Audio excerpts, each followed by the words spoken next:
ఎవరినో మనం మార్చేయాలనుకోవడం అసాధ్యం. గుర్తుపెట్టుకోండి, యేసు ప్రభు వారి రెండవ రాకడ జరిగేంత వరకు యేసు ప్రభుని వ్యతిరేకించి ఒక టీం ఈ సొసైటీలో ఎప్పుడు పనిచేస్తుంది. నేను చాలాసార్లు ప్రసంగాల్లో చెప్పాను, ఎంతమంది గుర్తుందో.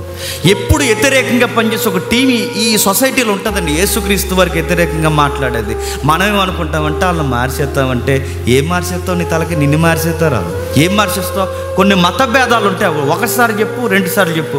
దేవుడు వాడిని పట్టుకోవాలనుకున్నప్పుడు ఖచ్చితంగా పట్టుకుంటాడు, నువ్వు మాత్రం సత్యం చెప్పు. ఈ వ్యూ ఎందుకు పోతుందంటే, నేను మళ్ళీ చెప్తున్నాను, సువార్తలో ఉన్న మౌలికమైన విషయాలు మర్చిపోతున్నారు. ఈరోజు ఒక విషయాన్ని మనం చూద్దాం. ఏముంది ఇక్కడ? మొదటి వచనం చూడండి, మొదటి వచనం నుండి.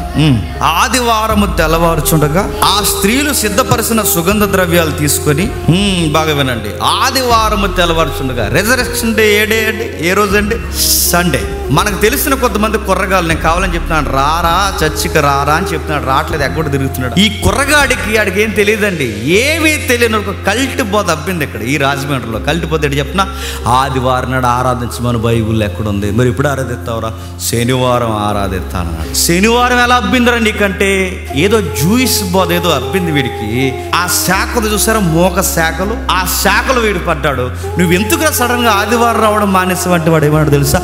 ఆదివారం ఆరాధించమని బైబిల్ లేదు కదన్నా, శనివారమే కూడుకోవాలి ఉంది కదంటే, మరి ఈ వచనాల సంగతి ఏంటంటే అడిగి చెప్తానన్నాడు. ఇంకా చెప్పలేదు నాకు.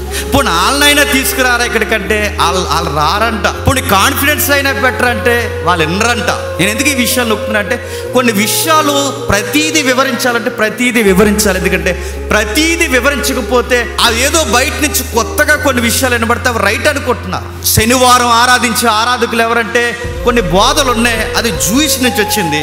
ఆ జూయిష్ నుంచి వచ్చిన వాళ్ళు శనివారం ఆరాధిస్తారు. ఎందుకంటే వారికి శనివారం విశ్రాంతి దినం. ఎప్పుడైనా మనం మాట్లాడుకుందాం అసలు విశ్రాంతి దినం అంటే ఏంటి, పెద్ద సీర్సుకుంది మాట్లాడుకుందాం ఇప్పుడే. ఆ విశ్రాంతి దినాన్ని వాళ్ళు ప్రత్యేకంగా కూడుకుంటారు.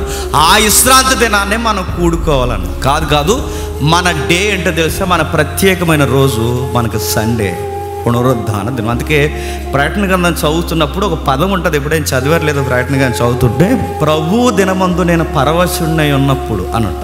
ప్రభు దినమందు నేను పరవశున్న అంటే, ప్రభు దినం అంటే ఏ దినం? ఆదివారం. అది మళ్ళీ విశ్రాంతి అంటున్నారు. ఆదివారం విశ్రాంతి లేని చేస్తాను ఏమనుకుంటున్నారు? ఆదివారం అనేది ప్రభు పునరుద్ధరణ. ఎందుకంటే ఆదివారం ప్రభు దినం ఎందుకైంది?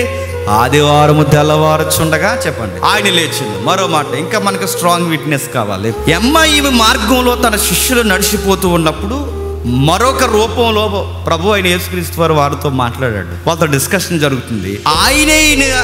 ఈయనని శిష్యులకు తెలియక వాళ్ళు మాట్లాడుతుండగా ప్రభు ఒక మాట అన్నాడు, ఇవి ఎప్పుడు జరిగినాయి అన్నప్పుడు వాళ్ళు అంటారు, ఇవి జరిగి నేటికి 3 దినాలైంది. నేటికి అనగానే వాళ్ళ డిస్కషన్ ఎంఐ మార్గంలో ఏ రోజు జరుగుతుందంటే, వాళ్ళు ఏ రోజు మాట్లాడుకుంటున్నారు? ఆ మార్గంలో ఆదివారం మాట్లాడుకుంటున్నారు. అంటే శనివారం గడిచిపోయి ఆదివారం, అంటే ఇవి జరిగి నేటికి 3 దినములు అయ్యాయి. అంటే అప్పటికి ఆయన ఏమయ్యాడు చెప్పండి? పునరుద్ధానం చెందాడు. అంటే పునరుద్ధాన దినం అనేది ఎప్పుడు చెప్పండి? ఆదివారము. ఇది బండ గుర్తుపెట్టుకోండి. ఇశ్రాయేలులు యూదులైతే వాళ్ళకి శనివారం కనుక శనివారం కూడుకుంటారు. మనం ఎవరు?